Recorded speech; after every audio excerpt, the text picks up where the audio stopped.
everybody. And it's really nice to see you all here on a fairly blustery autumnal afternoon, joining us for our Why You, Why Now seminar.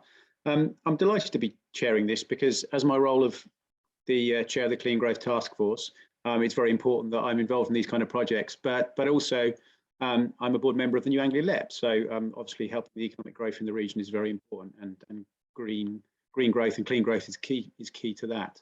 But probably most importantly for me, actually, and probably on a personal level, is I own and run an SME, a marketing agency based in our region. And I'm exactly the kind of business I think that needs to learn more about what we need to do to make the changes, to have a more positive and proactive approach to embracing kind of green technology and playing our role in reducing our carbon footprint. So we're extremely lucky to have some speakers today with us who are very, very passionate, informed, and are able to chat about how they've put clean growth and carbon reduction at the heart of everything they do, and how it's having a positive impact on their business. And probably also adding to that slightly is why it's important we should all act together and affect change now. And the first of those speakers is Professor Frances Bowen, who I'm going to hand you over to in a moment. She's Pro-Vice-Chancellor for the School of Sciences at the UEA and a Professor of Strategy in Society at Norwich Business School. And when she's not very kindly taking part in events such as these and talking to people about the interesting work she does, she specialises in research into corporate and environmental strategy, and actually works with government to advise on how to influence these behaviours within the wider business community. So without further ado, I'll hand you over to Professor Bowen.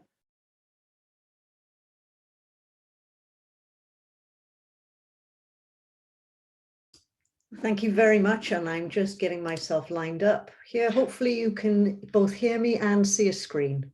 Yes, I got some nods. Great. Well, thank you very much, Pete. And it's really great to be joining this conversation today. And I'm looking forward to learning more from you about what we can do together through the LEP and in our region as a community of businesses.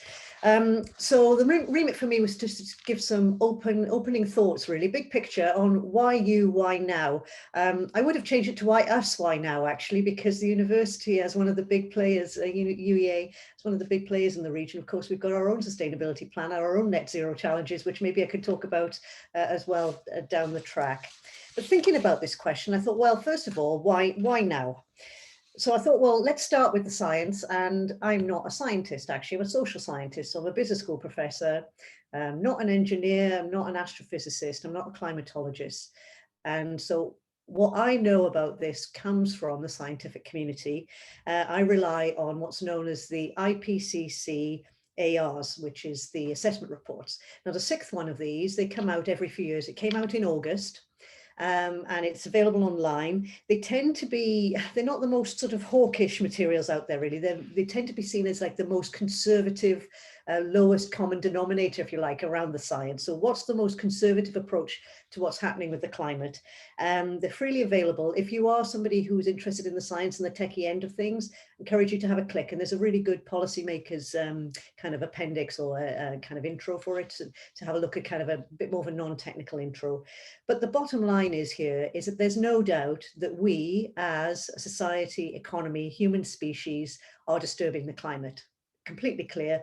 Also completely clear that we need to get on with doing something about it. And one of the challenges here is that some sort of transition to net zero by 2040, 2050, it might sound abstract, distant, quite far away. But actually, in order to be able to have that sort of impact, we need to get started now. And you might have heard about the 2020s being the decisive decade. That's something that's been used in policy kind of conversations these days. It's a phrase that came from the UN, from the IPCC, and you'll hear it in speeches by, Joe Biden has talked about this, and Boris Johnson. What makes it so important to do something now is about how it works about emissions going into the atmosphere. You've all seen, I haven't got them today, but you've all seen those graphs of the emissions going up and the temperatures going up. I'm not going to go into it today. But one of the crucial things is if we make a reduction now, then that compounds through all the way through the system. So it's a little reduction now, but over time, by the time we get to 2040, it's a little reduction and a little reduction and a little reduction every single year. It makes a really big difference. So the long and short of it is, it's much better for us to do something sooner rather than later. Frankly, we're already leaving it a little bit late, but sooner is definitely better than later. So, and a certain number of emissions that we save now is much better than saving that same number of emissions in 2040. So we're on a pathway, and it's absolutely vital that we get some serious action in the 2020s, between 2020 and 2030. Another part of why now is you're hearing loads, I'm sure, about, this is in the sort of policy world at the minute. You will have heard about something COP in Glasgow, COP26. You will have heard this on the news. I'm sure you know that Boris Johnson went over to the States to talk at the UN General Assembly to try and get some support for this. So what is COP? COP stands for Conference of the Parties, and it's the parties to the UN's framework on climate change, the UNFCCC. COP is happening in Glasgow, actually starts October 31st, so a month tomorrow. And it's a really good opportunity for us in the UK to really showcase things. It's called 26, by the way, because there's a Conference of the Parties, a COP, every year, and this is the 26th one. So some of them are really famous. I got a picture there of the Paris one, which was COP21 in 2015. Sometimes it's a really big moment, and this is considered, of the various COPs we've had, this is actually considered a really important one. So there's a lot of focus and attention. Now, okay, outcome is hard to predict. You know, what are the odds that we will actually come out of this with legally binding commitments and every country agreeing, or even all of the big players agreeing to legally binding carbon reductions? You know, pretty low probability in terms of actually what will really come out of it. It could be nothing. It could be that there's no treaty. But we know that when there's a big COP like this, so the one in Paris, you would have heard of Copenhagen in 2009, there's a lot of momentum, there's a lot of reaction in financial markets, there's significant private investment, there's a lot of policy attention, there's a lot of discussion, there's a lot of sessions like this, and it really gives focus and attention. So the short version is here is it's not going away, and there isn't really room for blame shifting. So this whole conversation about, oh, well, it's only worth it if China's involved as well. It actually turns out that China is one of the strongest movers on climate change. So Xi Jinping, here's a picture of him, speech at the UN General Assembly just last week. We aim to have CO2 emissions peak before 2030. There's the decisive decade thing again, to achieve carbon neutrality before 2060. 2060 sounds like a long time away, but China is now on the journey. China, by the way, is the largest emitter in the world, almost twice as many emissions now as the US.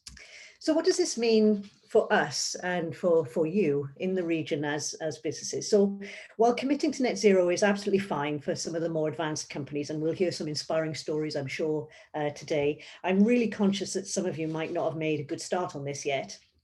So the first point is understand your emissions. I'm very much a believer, if you don't measure it, you can't manage it. So that's the basic first step in good management, really. Start with the simple things. Then gradually committing to a credible plan. And actually, usually the first stages of that plan, you can get significant energy and financial benefits. Look out for those double wins, leveraging the potential synergies. I'm sure we'll hear some examples of that.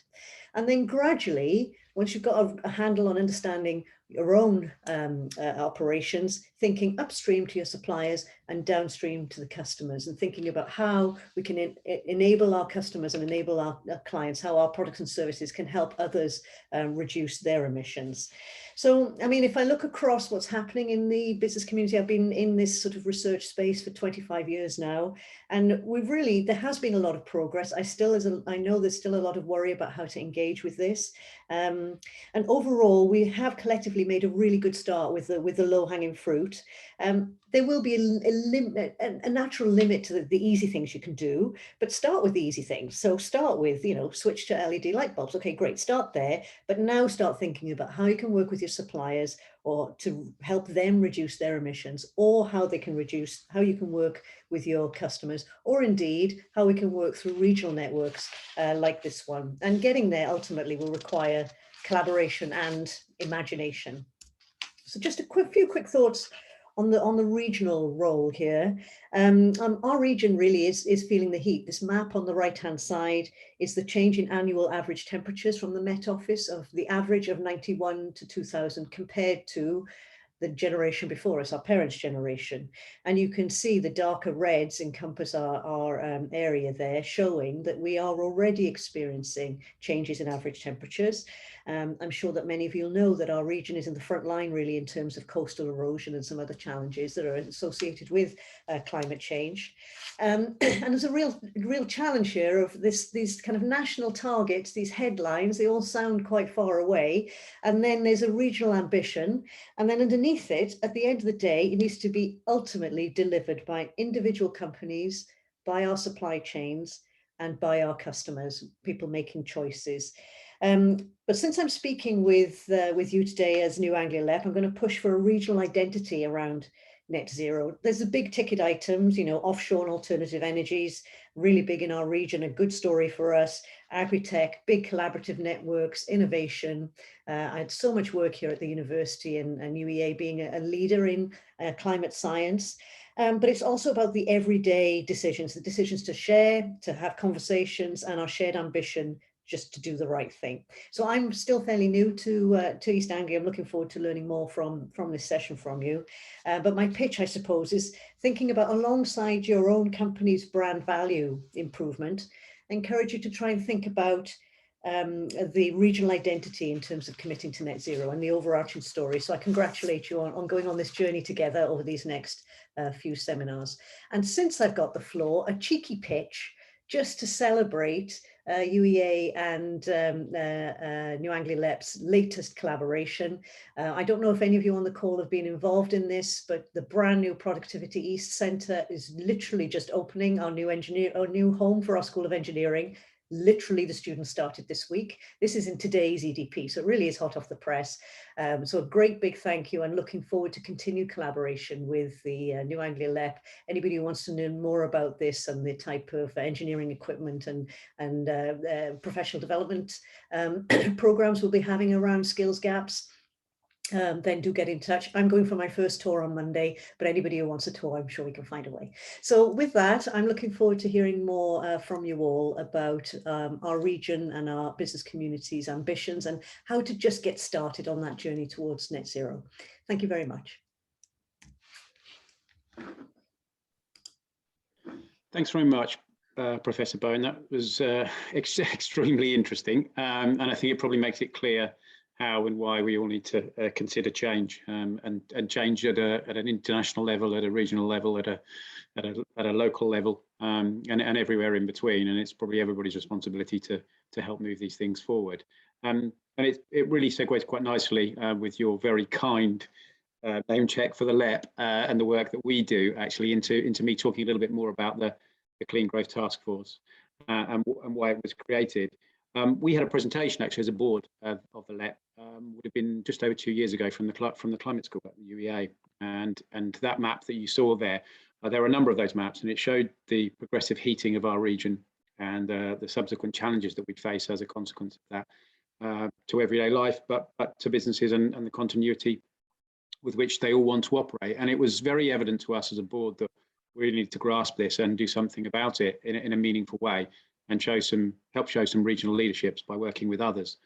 And that was the idea behind the Clean Growth Task Force, to bring those regional organisations together. But this small thing called COVID got in the way, and understandably we then pivoted to focusing on helping businesses survive the really tough 12-month period that we went through a few months ago. But obviously now with the green shoots of recovery re-emerging, we were talking earlier about more students being on campus, more people being back in their businesses, you know, life getting back more to normal. It's essential that we revisited this really, and hence our very first Clean Growth Task Force meeting a few months ago. And we've brought together very consciously 3 different organisations, 3 that all have a key role to play in this. So the private sector, the public sector, and also the education sector. And by bringing those all together, we give ourselves an opportunity to collaborate in the best way possible. The private sector brings probably the entrepreneurship and the innovators, the people who've got ideas and want to bring those to life. From academic institutions, we get the expertise we've just heard there from Professor Bowen, but from a whole range of other institutions in our region. And we also get the education sector involved, because they're going to be the people who have to train the employees of the future, probably, who are going to help us embed and deliver some of this technology that we need to do. And then finally, we've got the public sector, who have the knowledge and the ability to help influence and shape public policy, but also hopefully access any funding or grants that we can get to deliver our objectives. So by bringing those all together, we think this integrated approach gives us a platform to show sort of collaboration and regional leadership, which has been very successful for us. But we also have 3 key objectives, because this is a little bit like how you eat an elephant. Really, it's such a big challenge, and obviously there are things that we can do, hopefully, that will have immediate impact on how we operate as a region, and how our carbon footprint and our clean growth develops. And the first of that is developing a workforce that's fit for the future, and particularly in and around the building sector. And that's through the creation of a Decarbonisation Academy. And the reason we need this is because we have an enormous challenge in front of us. And a bit like Professor Bowen said, it seems like a long way away, 2050, but the government have said that by 2050, they want to decarbonise 25 million homes. To decarbonise 25 million homes during that time period, we have to be doing 5 a minute. So not only do you have to have the endeavour and the effort to do that, you also have to have the skills to make that happen. And as a region, we are very keen on being well placed to have a workforce that can deliver that work. So we're obviously going to be working with the education sector and the institutions to train new people in the new technologies that are going to be needed, from from solar panels to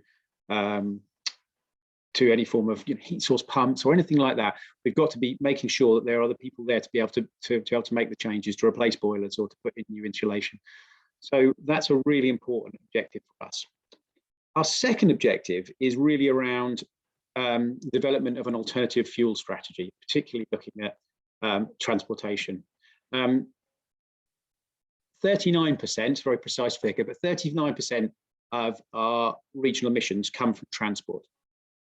And nearly 100% of those, unsurprisingly, come from vehicles on the road. So it's clear that we, as a region, just like every region in the UK, just like every country in the world, need to crack that challenge and encourage decarbonisation of vehicles, and also around a change in frequency and of usage. I mean, one of the very, very, very few silver linings to a very big cloud were during the period of COVID was we all travelled to work less. So obviously our impact as businesses, and some of our businesses made less car journeys in terms of their fleets and things as well.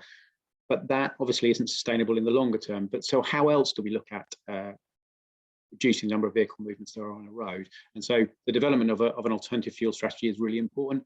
And we've got some really interesting projects in the pipeline regionally to be able to help us look at that. And some very interesting and innovative businesses that are involved in that as well. And finally, and probably the one that's closest to my heart, is business support. And that's about getting more companies to think about their carbon footprint, what they do, and why they do it.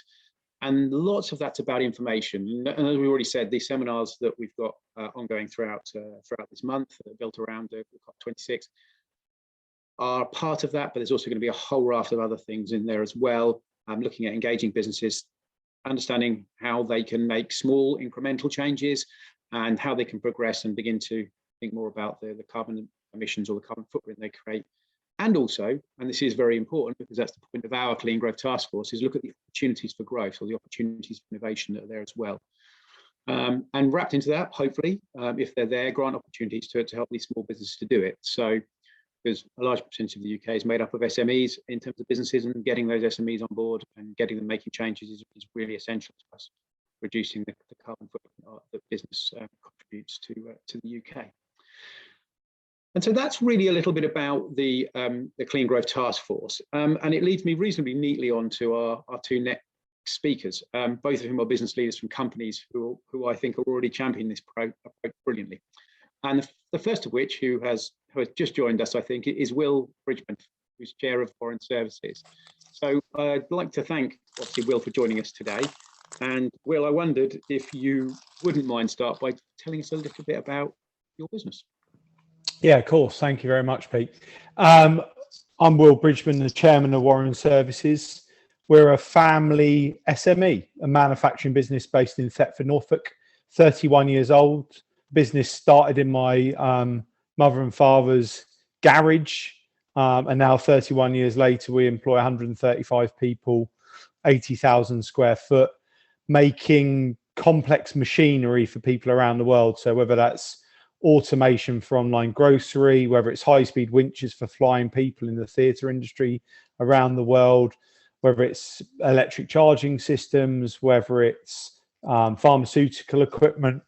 But there's three really important pillars at Warren Services: training people, whether that's young people or older people or the long-term unemployed.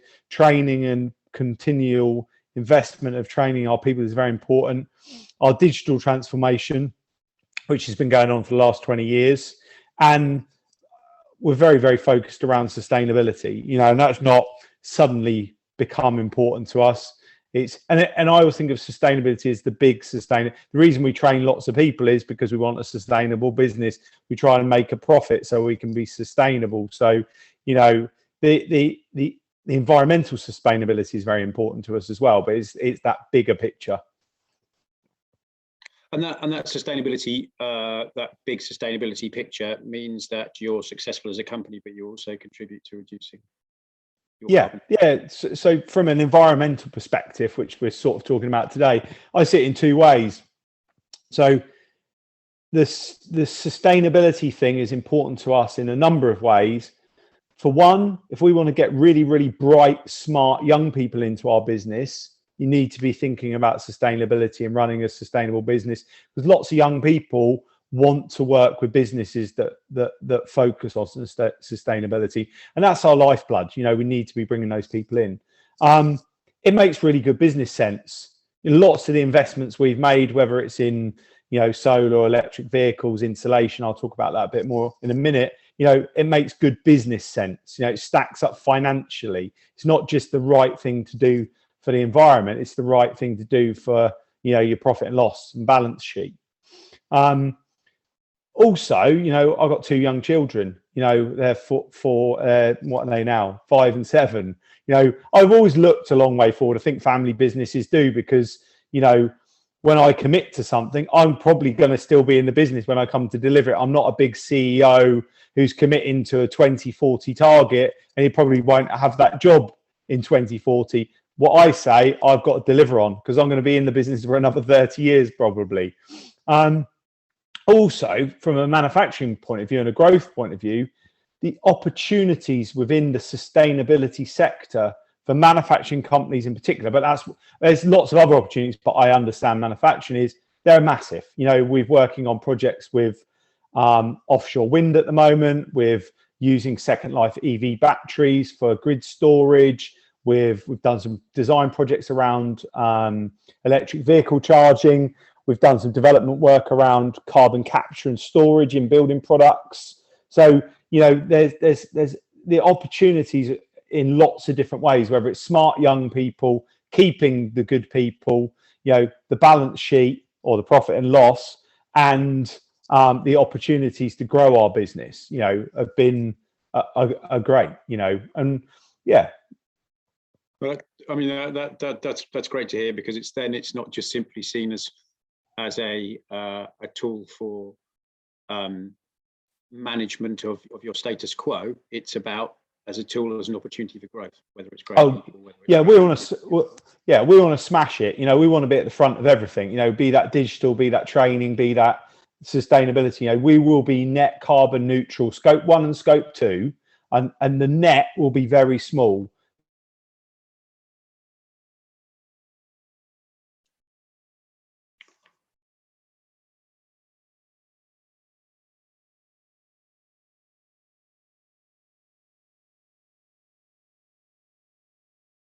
It starts getting hard now. The easy wins, we've gobbled all them up. we're now on phase 2 of our LED lighting. You know, we put in the right thing 10 years ago, and now we've got the right thing for now. You know, over half our fleet are now electric. Actually, funny enough, I've just had a new Tesla delivered literally an hour ago. So we've now got 6 electric vehicles at the company, and we will not buy any more ICE vehicles at all. You know, we've got one. Go on. I was going to say that's really interesting, because you invested in solar, didn't you, for your buildings? Oh yeah. So I've made 2 big investments in solar. So we took the opportunity to change the roof on one of the factories and insulate the roof and put the solar on. So our Brickfield site, we put on 250 kilowatts of solar the end of last summer, so September, so coming up to a year. That was so successful, and that's producing 10% more than we were expecting. It'll pay back in under 5 years, and it's a 25-year asset. We've just finished commissioning another 225 kilowatts on our Fice and Way site, which will pay back even quicker. And with the increase in energy prices, you know, from 15p I was paying last year to 21p, if I look at that investment now, it pays back in 3.5 years. We're now doing a project around, we can get another 310 kilowatts of solar on the Brickfields Way site, which will fill the roof, which won't pay back quite so quickly because we've took the big win already, but we look at it as a bundle. So we have nearly, what will that give us? Nearly 800 kilowatts of solar. But then that excess generation, we are selling back to the grid, but we're also then looking at some like storage technology will be the investment after that. So we're always looking, but if you use a decent amount of power in your business, on-roof solar, particularly if you own the building, is a complete no-brainer. You know, you'd be not an idiot, but you know, it's such a good, you're not going to make that much money doing anything else. You know, with current energy prices, if you can get your money back in 3.5 years on a 25-year asset, it's like when I say it's the right thing to do for the planet, but for your cash flow or bank, not cash flow particularly, because you've got to invest the money, but actually you could borrow the money quite easily and you'd be saving more than the repayments were, and then you'd be making a fortune, you know. So yeah, it's all of the things in their own right. So, you know, insulating the building, you know, buying renewable power, you know, it is an easy thing to do. You know, the electric vehicle thing is actually, when you look at our data, and we measure our data very accurately around our carbon impact, particularly scope 1 and scope 2, you know, the cars didn't actually make that much difference. I know in Norfolk, road transport contributes to a big thing, but actually when you look at our power use and our gas usage, it's quite small. But electric vehicles are just really cool. You know, it's like, actually, it's a good thing to do, but they're just brilliant. You know, I've been in Yorkshire doing the 3 peaks at the weekend. Everyone's worrying about getting diesel to get home. We're not. We just plug it in a 13 amp plug socket in a little B&B in the middle of nowhere. And I think that's important to say to people that are frightened about, say, electric vehicles or any of these technologies, like, oh, you know, the charging infrastructure. There's more places to charge an electric vehicle than there is fill up a petrol or diesel car, because every house has got a 13 amp socket. And for the vast majority of people, that's all you need. It's not this big, scary, there's no infrastructure, I need a massive charger. And I think people find this with lots of the technologies. I mean, obviously your passion for this really comes through, and that's evident, which is fantastic. How do you translate that passion into your staff or your suppliers? So beyond your business, do you get them to think about different things? So staff is relatively easy because we've always been engaged with it and we've talked about it, and we're now rolling out more and more sustainability training. Like a number of us in the business have done this 5-day IEMA certified sustainability course to really get into some detail. And then we've done some like lower level training for the managers, like a 2-day course. And now we're looking at what we can roll out across the whole business, because obviously our workforce can have a big impact at home as well. You know, we're also we've guaranteed electric vehicle charging for all staff at work. You know, if you can't charge at home, I'll provide you with charging at work. So there's no reason you can't adopt the new technology, even if you haven't got off-street parking at home. So, and obviously they see the solar and, you know, and then the supply chain side, that's our big thing, Scope 3. You know, Scope 3 is the big project for us, much harder than the Scope 1 and Scope 2. We've got 500 suppliers. But once you start talking to them, and they're like, oh, we know we needed to do something, but now you've sort of roused us up, let's start talking about it. And we're looking at using technology. There's a company called X-Tons, which were part of the Carbon 13 project out of Cambridge University. It was like a Y Combinator accelerator program that got really bright people together to try and form businesses to solve this particular problem. So we were working with that company prior to that, and we're looking at how we can use their digital tools to reach into our supply chain and get the data we need, and then get them to, it's one of our KPIs within our 3-year plan is how we engage with our supply chain, you know, over the next 3 years. So very, very important.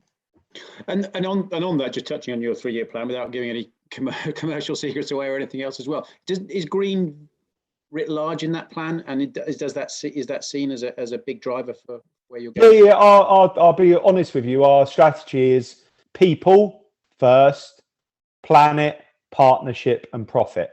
You know, not the 3 Ps, the 4 Ps for us. But, you know, and the 3 Ps are the 3 big Ps from sustainability large, you know, and you know, we as a business want to be working with sustainable customers for us, because they're going to be the ones with the growth in the future. We want sustainable suppliers, because they're going to be the ones that we can then pass that into our customers.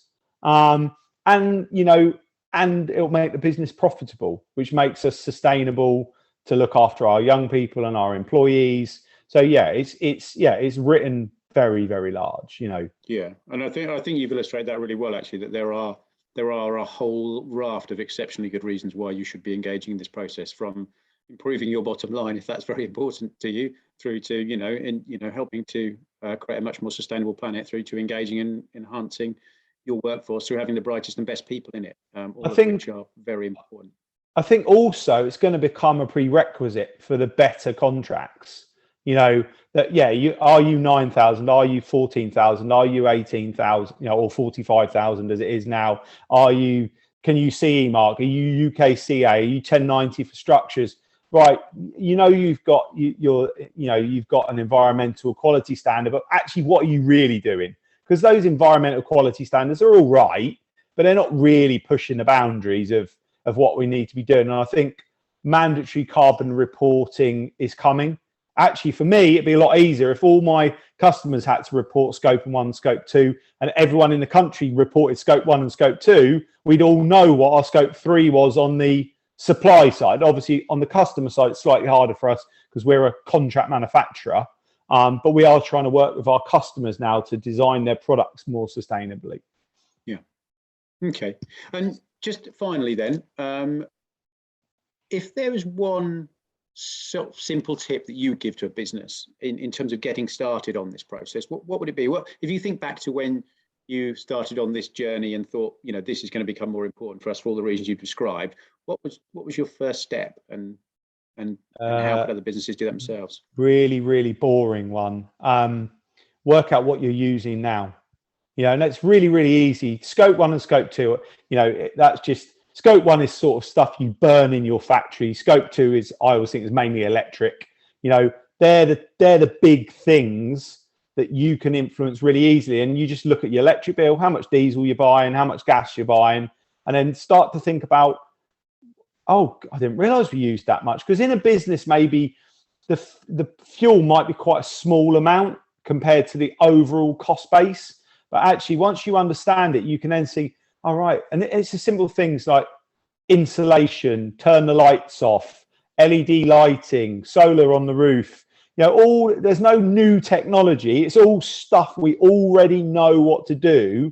You just got to measure what you're doing and then make a plan. And there's so much good resources on Google, YouTube, some real high quality content available free of charge that's where I get a lot of, and then I talk to lots of different people. But yeah, there's some great projects, and it's just easy stuff. When you buy your next vehicle, electric vehicles are getting cheaper and cheaper and cheaper. It's going to make it easier moving forward, but nothing complicated. Just replicate what's already been done. Yeah. Okay. Well, thanks, Will. That's really good, and we will come back to you because we're going to open to questions up at the end. And it's probably a useful or a sensible time for me to bring in Sadie Lofthouse, who's Director of Culture and Performance at Adnams. So again, welcome, Sadie. Thank you ever so much for joining us. I'm sure most of us on the call do know Adnams quite well. In my case, probably ghost ship a little too well. But I wondered if you could give us a quick feel for the scale of the operation as a start point. Yeah, of course I can. Hi, Pete, and thanks for inviting me along. So we're 550 employees, usual turnover of around 80 million, and 27 sites. And those sites make us quite diverse, actually, because some of them have got 3 people and some of them have got 70. So scattered around East Anglia, a couple in London, but really our sort of home is right up against the North Sea in Southwold. And we're a fairly diverse business. It's all around drink, food, relaxation, experiences. But we're quite odd in that at our heart, we're a manufacturing business, yet we also sell an awful lot of other people's manufactured goods. We sell direct to customers and consumers, but we also have sales channels across the UK, across the world, actually. So we're retailer, hospitality, brewer, distiller. So a common thread that runs through them, but quite diverse in how we operate the business.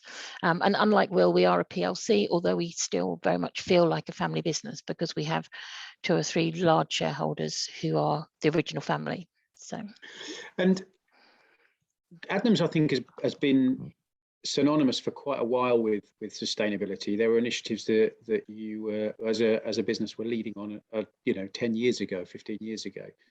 So from your point of view, could you tell us what you think sort of sustainability means for Adnams and for you really as a business, as a leader of the business? Yeah, and like Will, we use that term sustainable business a lot, and it is a very broad reaching term. I've been here 20 years and it's always been part of the conversation. The business has been here for 150 years, so it's already proved itself to be sustainable. We have our 150th birthday next year, and every decision we make is to ensure we have another 150 years. So that's around people, planet, as Will was saying, profit. Natural resources, we're heavily dependent on natural resources, and we see the impact of climate change outside our windows because we are on the coast. So we've always, those of you that know Southwold will know we've got a pub on the harbour. That pub is always flooded. When we get a spring tide, that pub floods. We have pubs flood now that have never flooded before. Our business is quite weather dependent, so hot summers you'd think would be great for business. Actually, they're not. Hot summers are changing the style of hops that we buy in the UK. And so all of this impact from climate is very real and very tangible for us. So we ignore it at our peril, really.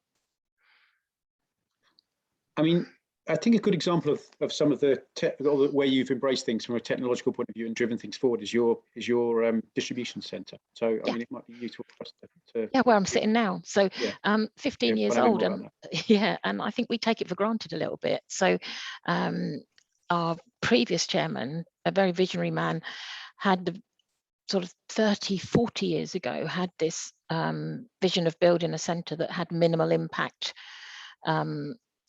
on the environment, that was visually very sort of non-impactful, really. So the building is built with hemp walls, a sedum roof, so we're able to collect rainwater and recycle it. So we use the rainwater to wash our lorries and flush our loos. It's filtered through a series of reed beds. And when we built this building, we probably spent double than what we would have done in terms of just putting up a corrugated plastic and concrete warehouse. But the savings, again, to Will's point around these savings, the savings in utility costs were phenomenal because we no longer have to refrigerate our beer in the summer or heat it in the winter. So very, very energy efficient building. We all LED lighting. So now what we're trying to do with this site, so the actual building operates, it just takes up about 1/12 of the site, and the rest is a disused gravel pit. So we're now looking at how we can use that site to sequester more carbon. What's the best way of doing that? So there's still opportunity on this site, even though the building itself is probably maximised in terms of what we can do with that. Although having said that, we used the changes that COVID has brought to working patterns. We've redesigned how we use the space. Really simple things like we've taken away all the bins. We used to have a bin under every desk, and what happens is people put all their rubbish in that bin. So now people have to stand up, which is much better for them, and they have to walk into an area where there's a proper recycling station, and they can bring in rubbish from home as well. So things that can't go in their recycling bins, blister packs, bread bin bags, batteries, all those sorts of things. So in a really small way, we continue to sort of maximise what we can do on this site. So. And picking up a little on the theme that Will was talking about earlier, with regard to your customers, you have a fairly diverse customer portfolio. Customers can be Tesco's, and they can be, you know, the lady or the man in the street in terms of, you know, buying your. How important is that? Do you think sharing that message with either the suppliers or the customers, or how important is it to the customers themselves? Yeah, well, for people like Tesco, it's becoming increasingly important. So they are quite rightly making more demands of their suppliers. So in terms of us supplying them, it's becoming more and more stringent, and they're asking for more and more data, which a bit like we're delighted to provide, because we've got it sitting here and we're happy to share that. When it comes to our suppliers, we select them really, really carefully. So we've had a big focus over the last few years around packaging, and suppliers that sort of kick back on that and don't work with us, unfortunately, we can't work with them because it matters to us. It's one of those small things, but something that adds up. And customers, it's really interesting. I think it matters a great deal to some and less to others. So I think we have a responsibility sometimes to educate as well as delight them about this. We've just completed some work with Epsom University and that's looking at customers of the future, but also employees of the future, and what matters to them and what creates a sense of belonging. And time again, it's around the environment and it's around diversity. So there's very firm and passionate arguments around why this stuff matters moving forward. Yeah, and I think that was also clear from the point Will made about, you know, having the brightest and the best for the future. Yeah. Wherever they come from.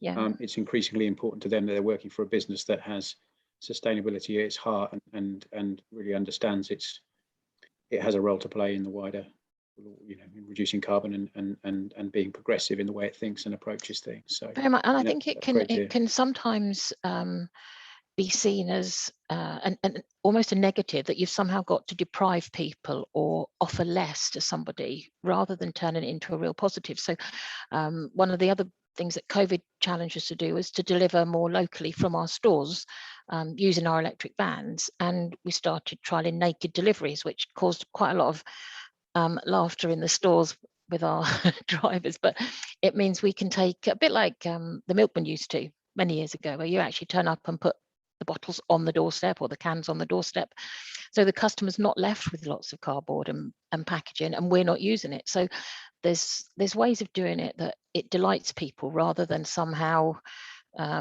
you've got to sacrifice something. And we see it in our hotels as well. You know, if I go back 10 years, menus were meat options, fish options, and then might have been a vegetarian option at the bottom, and somehow it was a bit different and a bit odd. Our menus now are probably 30 or 40% meat free, but done in such an amazing way that customers don't feel they're losing out, they feel they're gaining something. So all of those small things that can really add up, as well as the stuff, £1 million distribution centres and breweries that use a fraction of the water that we used to use. So it's either end, I think you can have an impact.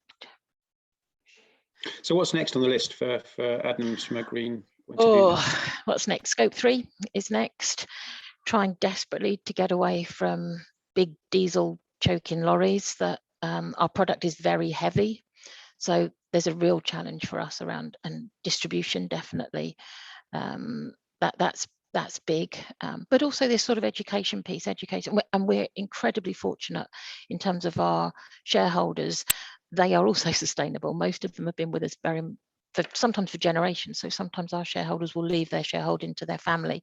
So they are willing to allow us to make longer term decisions and investments that on the surface may not appear a sound commercial investment, but actually once you sort of scrape away at it, they absolutely make sense. So scope 3 and distribution are our big sort of head scratchers at the moment. Yeah. Yeah. Okay. Well, that makes a lot of sense. That's the same thing. Well, do you have a tip for people, for businesses? I think Will's tip was spot on. I probably would have used that if he hadn't got in there first. But I think for me, it's don't feel you've got to have all the answers at the beginning, because that can paralyze you. If you think you've got to know everything right at the beginning, it can stop you moving forward. So just do something would be my tip. Do something. Yeah. Okay. Yeah. Move yourself forward. Yeah. Brilliant. Okay. Thanks, Sadie. That's great. I mean, I'd like to open up the discussion now, because all our speakers very kindly offered to, kind of field any questions you might have. So I might ask Hayley to curate those for me while we go along. But whilst everybody's having a think and scratching their heads, because I can see some already coming in. I had one, and it was for you, Professor Frances. Really, is that, do you think that it's better for government at a governmental level to operate a kind of stick or a carrot policy for businesses? Should they be pushed into changes because legislation's changing, or should they be encouraged in the other direction? Yeah, so you can have legislation that does either, right? So you can have legislation that encourages and provides incentives, the kind of carrot approach. That sounds tasty, things like feed-in tariffs, subsidies for electric vehicles, and that sort of thing. And then you can have the stick, which sounds much sterner, banning things, saying, okay, particular types of light bulbs or particular types of cars with particular types of engines by the 2030s, what have you. So it's often, so even the words carrot and stick and the way we frame that makes it sound like, oh, carrots sound nice.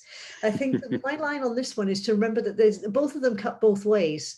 So you can have carrots which really misfire. So diesel is a really good example. It's not all that long ago. I mean, okay, maybe 2 decades, where the government was really incentivizing diesel cars because of the diesel fuel was cheaper, petrol, etc., because it was considered to be better for the environment, for the climate at that time, for carbon emissions at that time. Now we've come around to diesel is bad because of the particulates and some of the clean diesel scandals and the rest of it. So even a carrot can be misguided, I guess I'm saying. And a stick can also be not as harsh as it sounds, So for example, slapping a 5p charge on every plastic bag is technically a stick. And yet 5 pence is not exactly a big stick. And it led to a radical change in behavior. So I'm not a big fan of the carrot or stick thing, just because it makes, carrot good, stick bad. But what I've heard in both Sadie and in Will's comments today is a kind of inspiration around incentives and understanding the landscape of incentives and what incentives you face, of course, for your own business, but understanding what's driving your suppliers and what they need as you go forward, and also understanding, of course, helping your consumers meet their needs. So yeah, it's an interesting one, the carrot and stick. Okay. Yeah. So we need a sort of sticky carrot. Is my takeaway from that. I'm not sure whether that's a thing, but we anyway. need both and all of it, I guess. Is the thing. Yes, that's right. We've had a question I could see in the chat from John about an overall regional strategy to help resolve some of the contradictions. And I think it's a very good point, John. And I think that's something the Clean Growth Task Force is going to be thinking about and looking at. There are circumstances where, yes, there clearly are contradictory things. And actually, as a LEP, we have working groups or sector-specific groups that work across a whole range of different areas, from building, from the building and transportation side of things, to tourism, to agriculture, to all sorts of different sectors. Not least the kind of the energy sector as well. So what we are attempting to do is kind of draw some of those strands together to develop a plan that underpins everything, really. And then we've got to link that into regional government and national government and various other, kind of overall objectives that may very well hopefully come out of COP26 and things like that as well. So we're very mindful that we want to develop a strategy that's deliverable, but that also encourages incremental change, I think, across for everybody, as well as some of the bigger projects as well. I'm conscious that sounds like a bit of a woolly answer, but it is something we're working on at the moment, and it's not something we're going to ignore. Right. Question. Somebody's got their hand up. Leon, you got your hand up. Hiya, Pete. Yeah, Leon Davis here. What I've been working with and seen some others in Europe is they've started training 1 or 2 members of their staff to be a sustainability ambassador. So they're really empowering their staff, and then that's coming back in the workforce and helping them from the bottom up, if that makes sense. Yeah, that's a really interesting point, in the same way you would do for a whole range of different things, top things that are important to your business in terms of champions. I don't know whether Will or Sadie you've taken that approach, or whether you would encourage everybody to do it. I don't know. Yeah, we provide as much training, but like the IEMA certified 5-day courses are quite intense, but it means you've got that locked in knowledge of those people that then can start making changes within the business. But I think it's great to have champions, but it's also great to educate everyone to a certain level.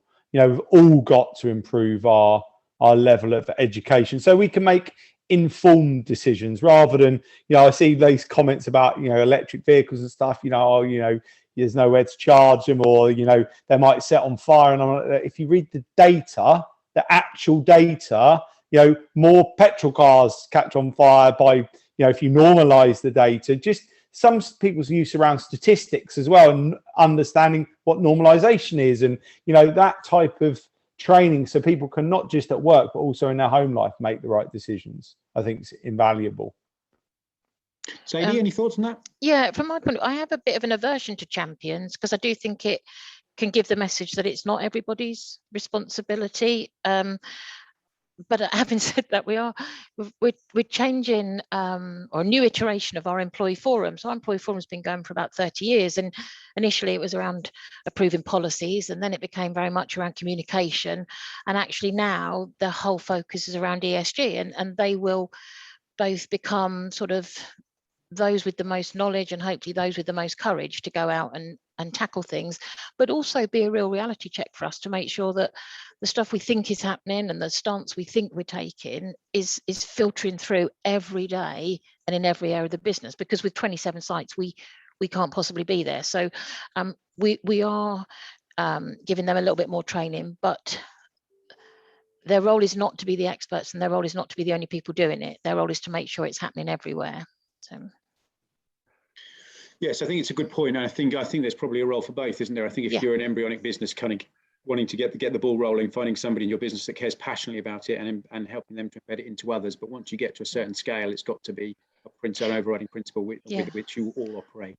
And my experience is you don't have to find them. Actually, my experience is they come and find you, and they're often the ones that annoy you because they ask the uncomfortable questions, or they push you to do more. But actually harvest that and use that passion, and because they will have answers to questions you haven't even asked yet. So yeah, I know, absolutely. We had a question here, and I don't know, I'll open it up to some of my 3 experts on the call, which is about the government calculator.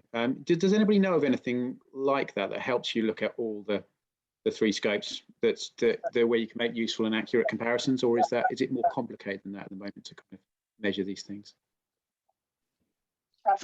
For us, it's complicated. So we're working with some sector bodies to come up with some calculators that we can use. You see various attempts at this over time. The trick with it is because of the kind of each situation is different. So even the calculator requires the person putting into the calculator useful information about their own situation. And the larger the business you get, I mean, if you get to a large enough business, people don't even know who their suppliers are. Then we've got a full sort of inventory and the detailed relationships, let alone about the type of information you would need to put in. So scope 3 is really, really tricky. Having said that, I mean, I know Fran works in this space, and I've been enjoying seeing your comments there, Fran. a lot of progress on this in terms of trying to find these sort of broad proxies so that people can get started really in terms of understanding what the footprint is. But I actually would echo both Will and Sadie's comments. We'll start with scope 1 and 2 first, get a good grip on that, then start worrying about scope 3 because they're really challenging. What we've done is we've looked at our supply chain, we've categorized them, we've used academic numbers, which, you know, if they're an aluminium supplier, there is reasonably good information around that, but that doesn't necessarily take into account the inefficiencies of their operations or transport or things like that. I think once everyone has to report scope 1 and scope 2, that will then make the scope 3 fall out of that. We have actually applied with some other people within our sector for an Innovate project around booking in, you know, when you book in material, you book in the cost of the material, and then I make a complicated job with 1,000 different parts, and all the costs of those materials get allocated through an ERP system. It would be great if we could book in the carbon footprint of all those parts as we do it, and then we could allocate all those costs out. So, you know, we are now resubmitting that Innovate project again with our ERP supplier. Okay, yeah, so I think my takeaway there is it's complicated, and as you say, there are obviously a number of tools, but there are a number of different moving parts to that. It doesn't have to be complicated. If everything you bought, like when you buy your oat milk now, it tells you the carbon footprint of the oat milk. If everything in the business you bought, when you booked it in, it has a price. If it had a carbon price as such, you know, a carbon quantity with it, it'd be very, very simple. But obviously that means everyone has got to do the same thing. So I think it's going to come to some stick of like, it wouldn't be that difficult for businesses to report their scope 1 and scope 2, and then look at how you divide that up over the things that you sell. I'm very conscious of time, but it's an interesting conversation. But Professor Bowen, do you think that will come when you speak to government? Do you think that there's I actually do over time. So I've been working in the space now for about 25 years. And although many of us are frustrated about the pace of change, I'm sure many of us on this call are frustrated and would like to do more, would like for things to go faster. Actually, sometimes we've got to look back and understand how far we've come. And so if I take that sort of time period over I was just, as Will was speaking, I thought, okay, within 2 decades, I bet we're there, Will, in terms of some sort of carbon pricing, almost like offset. In some industries, we see a sort of offset price already as part of the kind of standard offer in the industries. It's relatively straightforward to do. So do I see this government mandating it in the short term? No, don't worry. But is it something in the future? Yeah. I think I want to do it. I want it done. I don't want to worry about it. I want them to do it now or tomorrow. And you said about offset, and I think people on the call need to be very wary of, you know, offsetting is an easy route to becoming net carbon neutral, which will not solve our problem. You know, there's some really good research been done by Oxford University around the quality of, you know, offsetting and what offsetting really is and what it really means. You know, but I think I would say to everyone on the call, please leave that to the very, very, very end and do everything else you can possibly do. Don't start buying cheap carbon credits, because that's not going to solve our problem. Yeah, I think I would wholly agree with that, and I think it's a very interesting point, and it gets actually to the heart of the conversation that we were having just before everybody came online, which is about the language that people use around these things and the understanding of what each of those various different parts mean, whether it's net zero, offset, you know, carbon neutral, clean growth, etc. It's about simplifying some of these things so people understand what steps they need to take. I think I can't see any more questions in the chat at the moment, so I'm going to wrap up now. I'd like to finish by thanking Sadie, Professor Bowen, and Will really for their time today, which I think has been really, really interesting. And I'd like to thank everybody who obviously has been on the call and contributed to the chat as well.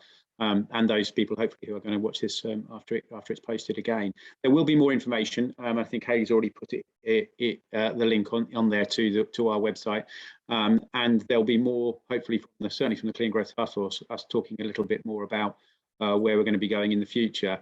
And I think probably my final thought really is that I think the advice that we were given by both Will and Sadie, which is go out there, measure it, look at what you're doing is really important. And I think the other takeaway I have is that it's not necessarily about ginormous steps from day one. This is about simple steps that everybody can take and any business can look at, regardless of whether you own your own property or don't. Just take a look at what you contribute, what your carbon footprint looks like, and think about how you can reduce that.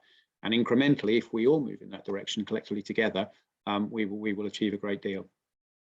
So it just remains for me to say thanks to everybody. Can I just say something? Sorry, Will. I forgot to say earlier. If anyone wants to see it in the flesh, on the 4th of November at 4 o'clock in the afternoon, we've got a Mid-Norfolk Manufacturing Group meeting at Warren Services, but anyone's welcome to come. And it's to talk about our sustainability journey, but then also see it in life at the factory.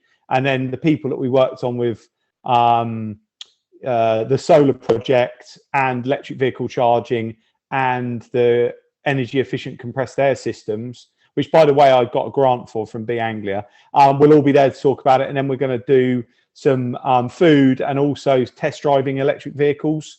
So if anyone wants to email me about that, they're more than welcome. I will put my email address in the chat. Super. Thanks, Will. I've just shared the booking link to that in the chat as well for anyone who wants to book. I've just shared the link, so do go along. I've been along. It's a fantastic place to look around. Thanks, Will. Yeah, anyone's welcome, even if you're not a manufacturer. Okay, that's brilliant. Well, thank you so much, everybody. Thanks, as I say, again to the speakers and to contributors today. And hopefully, we're all going to go away and think about what we can do to improve our carbon footprint and help clean growth for our region. Thank you all. Thank you.